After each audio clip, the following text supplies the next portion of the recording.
হুমায়ুন কবির হুমায়ুন সহ মঞ্চে উপস্থিত বাংলাদেশ জাতীয়তাবাদী দল, শ্রমিক দল, স্বেচ্ছাসেবক দল, যুবদল, ছাত্রদল, কৃষক দল সহ তথা শহীদ প্রেসিডেন্ট জিয়াউর রহমানের 19 দফা ধারণকারী, তারেক রহমানের 31 দফা বাস্তবায়নকারী সকল পর্যায়ের নেতৃবৃন্দ, সকলের প্রতি রইল আমার সালাম।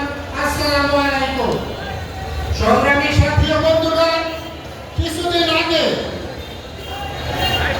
আপনার সংস্কার কমিশনের একটি মিটিং হয়েছে। সেখানে ঐক্যবদ্ধের ভিত্তিতে সেই সংস্কারের যে রূপরেখা ছিল সেটা স্বাক্ষরিত হয়েছে।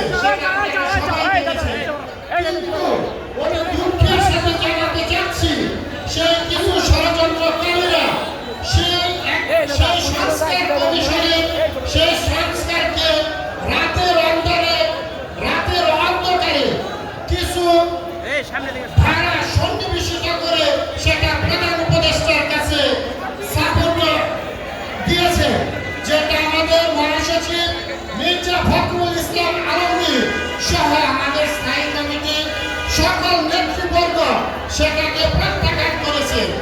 আমরা আজকে কোনাবাড়ি তথা গাজীপুর এক এলাকা থেকে আমরা তার সাথে একাত্মতা মিশিয়ে বলতে চাই, সেই সংস্কার কমিশনের সকলের সামনে স্বাক্ষরিত কোন ধারা যদি রাতের অন্ধকারে সংযোজিত করা হয়, আমরা তার বিরুদ্ধে দুর্বার আন্দোলন গড়ে তুলব।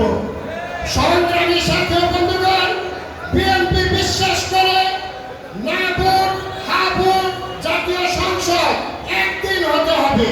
সংসদীয় ভোটের আগে, সাধারণ নির্বাচনের আগে কোন ধরনের নির্বাচন হা নাম নামে কোন ধরনের প্রহসনের নির্বাচন বাংলার মাটিতে বিএনপি হতে দেবে না। সংগ্রামী সাথী ও বন্ধুগণ, নেতা আমাদের ডাক দিবেন, নেতা একজনই তারেক রহমান।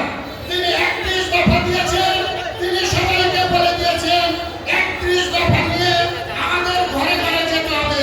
আজকের জনসভাটার 31 দফাকে বাস্তবায়ন কিভাবে করা যায়, আমাদের শ্রমিক নেতা ও সংবিধাত নেতা হুমায়ুন কবির ভাই এখানে উপস্থিত আছেন, তিনি আমাদের নির্দেশনা দিবেন কিভাবে সেই 31 দফা নিয়ে আগামীতে গাজীপুরকে কিভাবে আমরা, এটা এখন ধুলিশ্বাস জয় বলা হয়।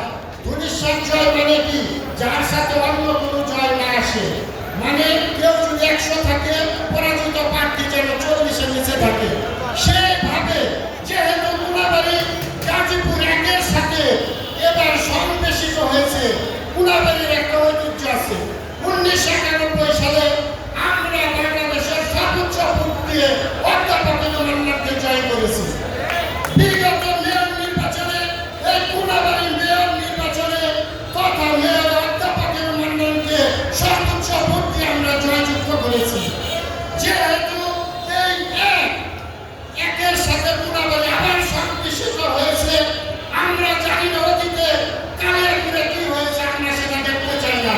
আমরা শুধু বলতে চাই, আগামী সংসদ নির্বাচনে তারেক রহমান যাকে ধানের শীষেরকে মনোনয়ন দিবে, তার পক্ষে আমরা সকলে একত্রিত হয়ে এই সংসদে আসনকে তারেক জিয়া তথা ধানের শীষকে উপহার দিব। আমার বক্তব্য এখানে শেষ করছি। বাংলাদেশ জিন্দাবাদ। সবাইকে ধন্যবাদ।